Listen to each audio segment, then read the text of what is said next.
Magandang araw po sa inyong lahat mga kababayan at welcome back dito po sa PNR at ito nga mga karibyo natin, inalisan ng pondo, nako, Kongreso tagilid na, Marcoleta umaksyon.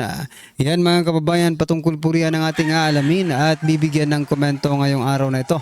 Pero bago pong lahat, kung bago ka pa lang at di pa po nakapag-subscribe sa ating munting channel, please don't forget to subscribe.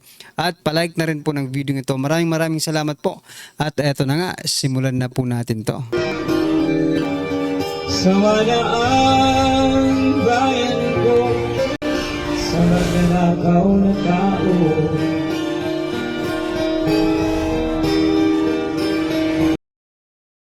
So yan mga kababayan, bago po natin muling i-play ang video ito, pasadahan po muna natin ang mga nagte-trending na mga balita dito po sa mundo ng social media. At unahin na nga po natin ito. Si Chua mga kababayan, supalpalin po natin. Sabi niya po dito, sa delay po na nangyayari sa Senado, parang aabot na rin tayo sa 1-year bar rule. Ayon po yan kay Chua. Sa bagal ng pag-usad ng impeachment case ni sa Senado, baka umano mauna pang matapos ang 1-year bar rule na magbibigay daan para sa paghahain ng panibagong articles of impeachment laban kay Vice President Sara Duterte. Ayon po yan dito kay Manila Representative Joel Chua. Ito po ang masasabi natin dito kay Chua mga kaubayan. Nasagot nyo na po ba yung or naisubmit nyo na po ba yung hinihinging mga dokumento ng Korte Suprema? Chua? Unahin nyo muna yun. May problema po kayo sa Supreme Court, di ba? I-impeach nyo yung tao tapos yung impeachment process at saka mga documents ninyo hindi nyo man lang inisip kung constitutional ba, kasi kung constitutional yan mga kababayan, hindi na po uusisain pa ng Supreme Court. Pababayaan na lang kayo. Yun nga lang, nagbigay na ba kayo? Di ba nagpatulong nga kayo sa Solicitor General, para gumawa ng mga dokumento at isubmit doon po sa Supreme Court. Wag muna yung impeachment yung atupagin nyo.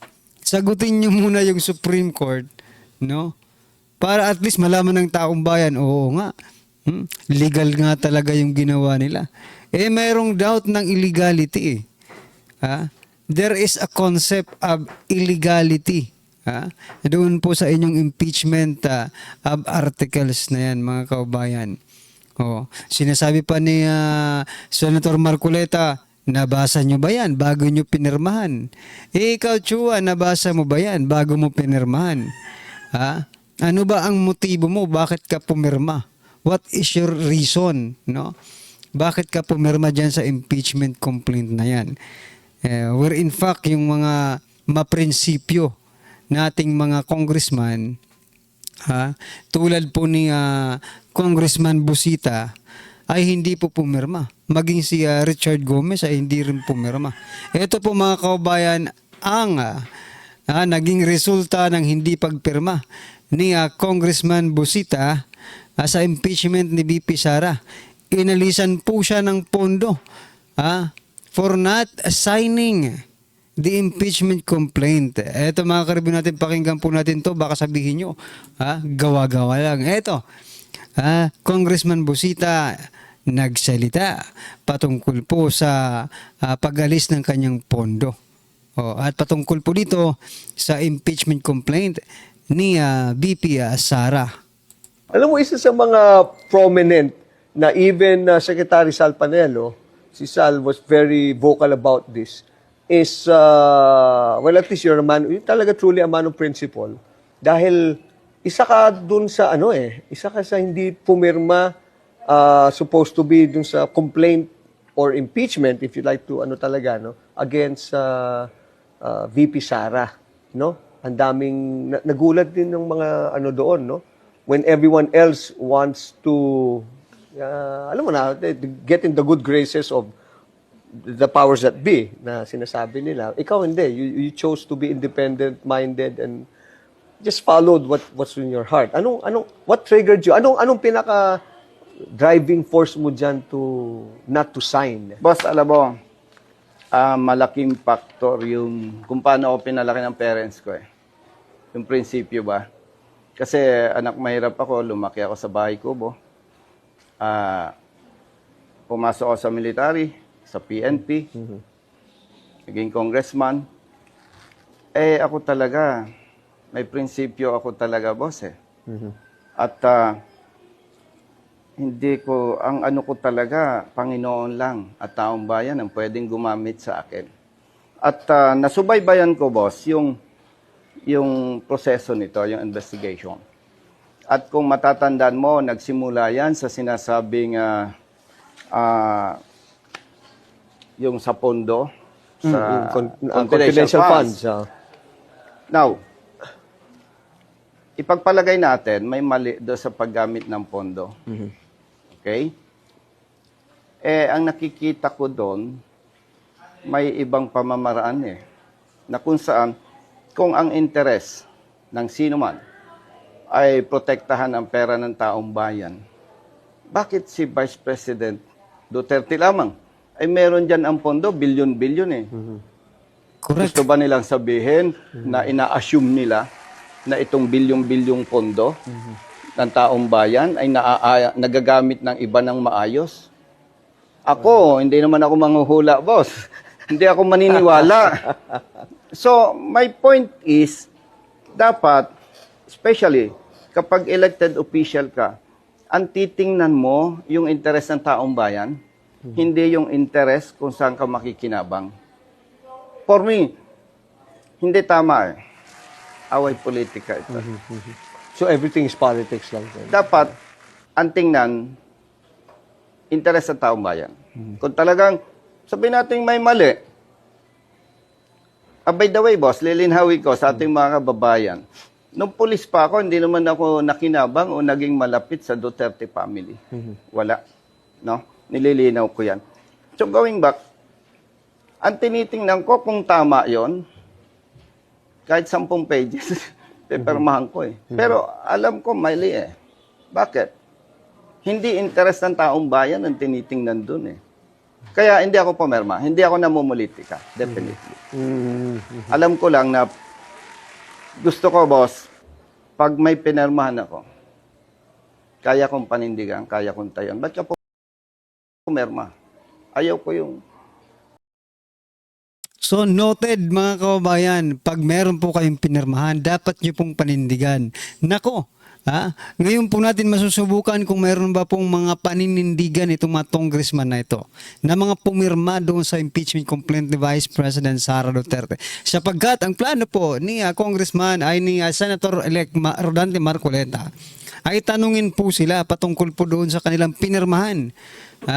Ano po yung kanilang personal na knowledge no, or something na ano po ang kanilang alam ba nila yung pinirmahan nila? Patungkol saan ba yung pinirmahan nila? Di ba? Hindi yung pipirma ka lang. Kasi mga kabayan, pwede pala silang makulong. Di ba? Kapag pirma lang sila ng pirma tapos hindi nila ma-explain kung bakit sila pumirma. Di ba? Ano yung ninalaman ng pinirmahan nila? Lagot kayo ngayon. Ito patuloy po natin. Pakinggan po natin kung paano po inalisan ng pondo itong si Congressman Busita matapos po siyang hindi pumirma. Hindi ko kaya sagutin eh. Kasi hindi naman ako makakarating sa Kongreso kung hindi tayo inupo ng taong bayan. Dapat ang loyalty mo sa taong bayan, hindi doon sa ilan lamang. And before na nag-decide ako, ini-expect ko na puputulan ako ng pondo. Which nangyari naman. Nangyari. Nangyari naman. So meaning after nung talagang yung supposed to be allotment mo as congressman, hindi na Ang isa dyan, particular, yung medical assistant fund para sa ating mga kababayan. May mga humihingi ng tulong sa atin. Anong gagawin ko? Kailangan ng suporta doon sa kanilang medical bills. Wala tayong magagawa, sabi ko. masakit, gusto mong tumulong, di ka makatulong. Inalisan ka ng pondo. Answer tayo. So yun, klarong-klaro mga kababayan, ha? Inalisan po ng pondo yung mga hindi pumirma, ha? Sa impeachment complaint ni Vice President Sara Duterte. Ito ba ay masasabi nating constitutional or unconstitutional? Maybe dapat din po ipatawag, ha? Sa Supreme Court yung mga hindi pumirma at magpaliwanag or umamin sila na sila po ay inalisan ng pondo. Kasi kapag inalisan po sila ng pondo mga kababayan, ibang usapan na rin po yun. Baka lang naman may nalalabag silang batas doon po sa pag-alis ng pondo ng ilang mga congressman na hindi po pumirma. Doon po sa kanilang impeachment complaint, di ba? Yan po yung sinasabi ng ginigipit nang gigipit kaya pipirma na lang. Kaya malamang sa malamang itong mga napakaraming congressman na pumirma ay napilitan lang na pumirma sapagkat gusto nilang makatulong sa kanilang mga constituent. Di ba? Tulad po ng umamin na si Doc Prasco. Di ba? Sabi niya, di ba? Nakita niyo yun sa video, wag na nating ibalik. Pero ganun po ang concept. Alright. Anyway, ano po ang inyong masasabi dyan mga kababayan? I-comment nyo na lang. At eto, pasadaan pa po natin ito. Nako. Eto namang chairman po ng MMDA. Sinisi na naman po ang Duterte sa isa nilang pagkakamali. Or sabi nga dito sa komento kapag hindi mo kaya ang trabaho, wag mo nang isisi sa iba. Mag-resign ka na lang. Ito pong balita mga kababayan mula po sa News 5, 7 hours ago. July 15, 2025. Ito po. Noong ginawa ang Dolomite Beach, yung tubig ay pinadadaan sa sewage treatment plant. Para paglabas ng tubig ay malinis. Ang observation lalo na kapag tag-ulan ay hindi kayang i-convey kaya naiipon. Kaya daw kaya bumabaha. Nagpalala daw ng baha ang Dolomite Beach mga kaubayan. Teka lang. Romando Artes. Chairman po ng MMDA. Teka lang sir, teka lang boss. Nung wala pa po ang Dolomite na yan, binabaha na po talaga kayo dyan. Binabaha na po kayo. And yet, ngayon, dahil may Dolomite, isisisi nyo sa nakarang administrasyon? Correct me if I'm wrong mga kabayan. Nung mabaho at punong-puno pa ng basura ang Manila Bay, hindi ba kayo binabaha dyan? Ngayong nilinis ang Manila Bay at binilagyan ng Dolomite Beach, isisisi nyo dyan sa naglinis ng Manila Bay at ginawang pasyalan pa yan? Mahiya naman kayo, boss. Grabe talaga itong gobyerno na ito. Kapag hindi nyo kaya ang trabaho nyo, kapag may palpak ng trabaho nyo, sinisisi nyo agad sa Duterte. Di ba? Logic na lang, logically. Nung wala ang Dolomite Beach, mabaho at basura, punong-punong basura dyan. Hindi ba kayo binabaha? Grabe kayo. Lumala ang baha mga kababayan, sabi nitong MMDA chairman na si Romando Artes, no? Dahil daw sa Dolomite Beach project, lumala ang baha sa Maynila. Well, kayo na lang po ang mag-observe. Edi ibalik niyo yung nakaraan. Sige. Ibalik yung napakabaho at napakaduming tubig dyan at punong-puno ng basura.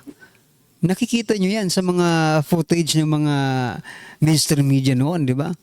Kaunting ulan lang, grabe, parang dagat ng basura. Ngayon, pinaganda, sisisi nyo pa. Mahiya naman po kayo. Anyway, ano po ang inyong masasabi dyan mga kaubayan? I-comment nyo na lang. At eto, pasadaan po natin ang video na ito at bigyan po natin ng reaksyon. Eto na po. Bigyan natin ngayon ng reaction opinion itong mga pahayag o paliwanag ni Senator Marcoleta tungkol sa posibilidad na mga kasamahan niyang kongresista tatawagin niya na maging testigo sa impeachment trial ni VP Sara kung matuloy. Nako, kwento niya dito sa programa nila sa Ganang Mamamayan na may isang kongresista na biniro lang niya. Nako, nagmamakawa, utang na loob. Huwag mo akong patawag doon. Kasi tungkol ngayon sa issue, yung requirement ng Supreme Court na tinatanong ng Supreme Court sa Kamara kung ang mga congressmen ba nabigyan ng isa-isa yung kopya ng articles of impeachment, nagkaroon ba sila ng sapat na panahon para basahin at pag-aralan yung mga ebidensya bago pumirma? Tayo na lang pong sasagot mga kababayan. Mukhang hindi po nila nabasa yung kabuuan. 32 pages mga kababayan. Ang pagkakaalam ko kasi mga karbo natin, no, sa balita, nakita po natin, sinasabi pinutong mga tongrista na in-email daw sa kanila. No? Tapos pirma, hindi po nila nabasa yung impeachment articles na yon. No? 36, 32 or 36 pages mga kababayan. So, kailangan pala nilang basahin at intindihin bago po sila pumirma. Ngayon, nalalagay po sila sa alanganin mga kababayan, napakarami pa naman nila. Yung iba mga abogado, yung iba may mga pinag-aralan pero hindi naman pala ginamit ang kanilang mga pinag-aralan sapagkat ang gusto lang naman pala nila ay makapirma at magkaroon ng pondo. At hindi matulad kay Congressman Busita na inalisan po ng pondo ng pamunuan ng House of Representatives, no? So yan mga kababayan, ano po ang inyong reaksyon, opinion patungkol po sa video ito, i-comment nyo na lang po sa baba para at least alam po ng ating mga kababayan ang inyong opinion. Maraming salamat po. Please don't forget to like the video. Maraming salamat po. Sawala ang bayan ko sa magnanakaw na tao.